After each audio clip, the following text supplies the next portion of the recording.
अस्सलाम वालेकुम, welcome to my channel Libra lifestyle. उम्मीद है आप सब खैरियत से होंगे। जो लोग मेरे चैनल पर नए हैं या पुराने हैं और अभी तक चैनल को सब्सक्राइब नहीं किया है तो काइंडली सबसे पहले चैनल को सब्सक्राइब कर लीजिए, बेल आइकन को प्रेस कर दीजिए ताकि मेरी आने वाली तमाम न्यू वीडियोस की नोटिफिकेशन आपको मिल सके।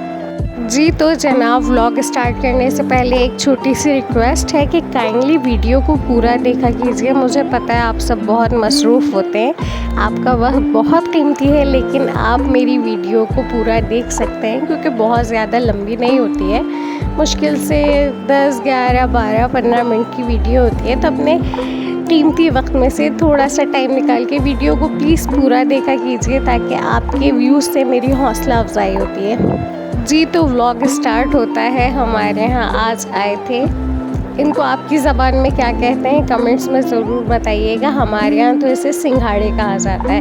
वो मिसाल देते हैं ना सिंघाड़े की शक्ल वाला, तो ये वही सिंघाड़े हैं। तो सिंघाड़ों को अच्छी तरह से मैंने वॉश कर लिया था। इनको वॉश करना ना बड़ा मुश्किल होता है क्योंकि इसमें होते हैं कांटे, तो बड़ी एहतियात से हाथों को बचा के इन्हें वॉश करना पड़ता है और काफ़ी देर तक वॉश करना पड़ता है क्योंकि इसमें से काला काला पानी निकलता है। जब तक वो अच्छी तरह से साफ़ ना हो जाए तब तक जो है वो इसको नहीं पकाया जाता है, जिस भी तरह से खाते हैं लोग। तो इसको मैंने अच्छी तरह से बहुत देर तक वॉश किया ताकि इसमें से इसके जो वो ब्लैक पार्ट होता है वो सब निकल जाए, क्योंकि ये असल में होता है जहाँ ज़्यादा जोड़ जिसे कहते हैं ना, जहाँ ज़्यादा पानी होता है रुकता है, तो वहाँ ये इसकी पैदावार होती है। तो इसको मैंने देखे वॉश कर लिया और पानी अब ट्रांसपेरेंट हो गया है, तो अब तसल्ली हो गई है कि अच्छी तरह से वॉश हो गए।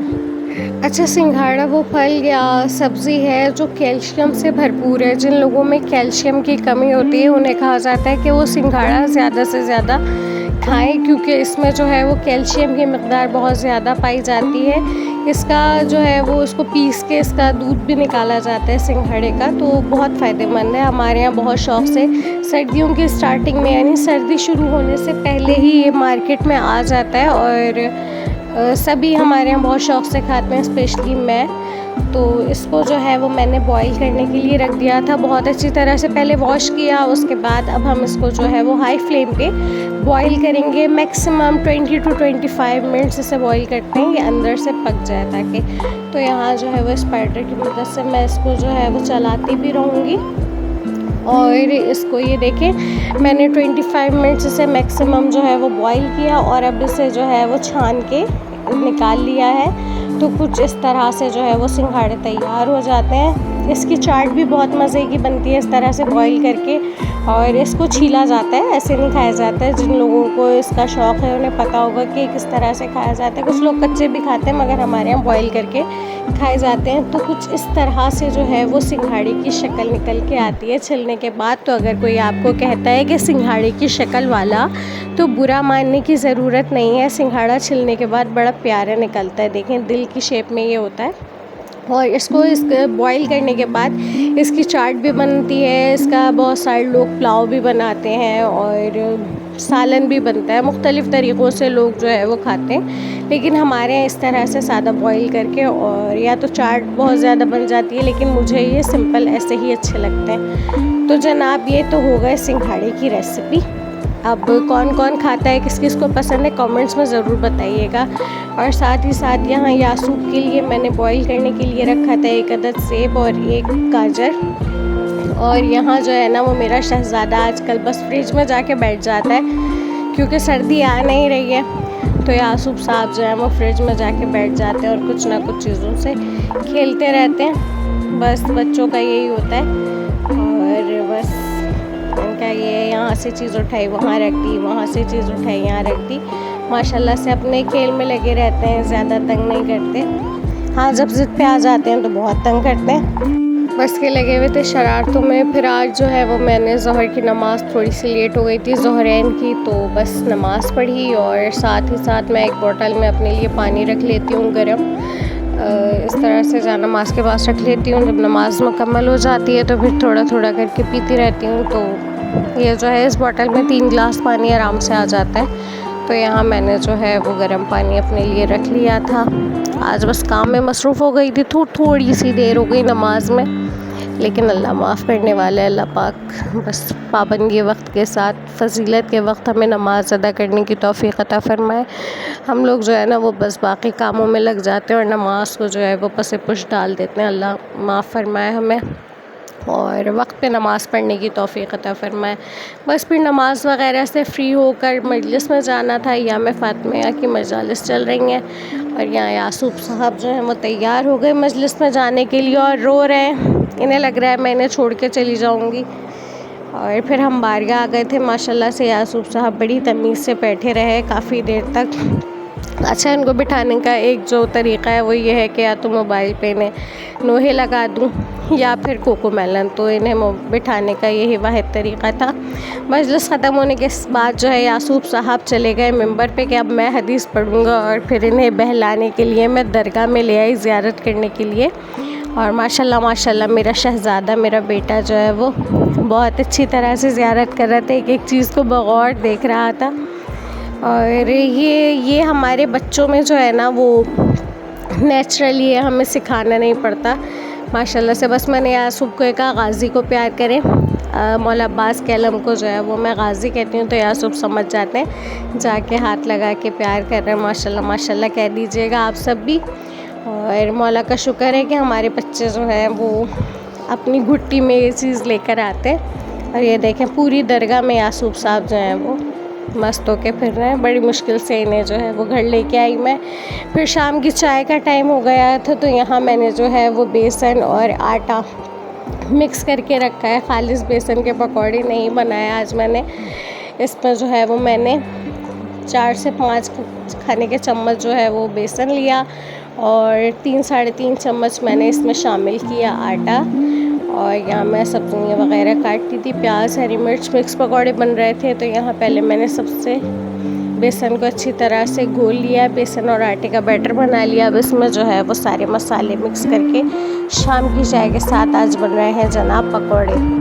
चलें, तो जो ये वीडियो देख रहे हैं वो कमेंट्स में बताएं कि आपके यहाँ शाम की चाय के साथ क्या पसंद किया जाता है। यानी कि घर की बनी हुई कोई चीज़, कोई भी चीज़ हो गई, जैसे पकौड़े हो गए, सैंडविचेस हो गए या कोई और चीज़, या फिर बाज़ार से आती है। हमारे यहाँ दोनों चलता है। कोशिश ज़्यादातर ये होती है कि घर में जो है वो पकाया जाए। और यहाँ ये मैंने जो शामिल किया है किशमिश नुमा चीज़, ये है ज़रिश।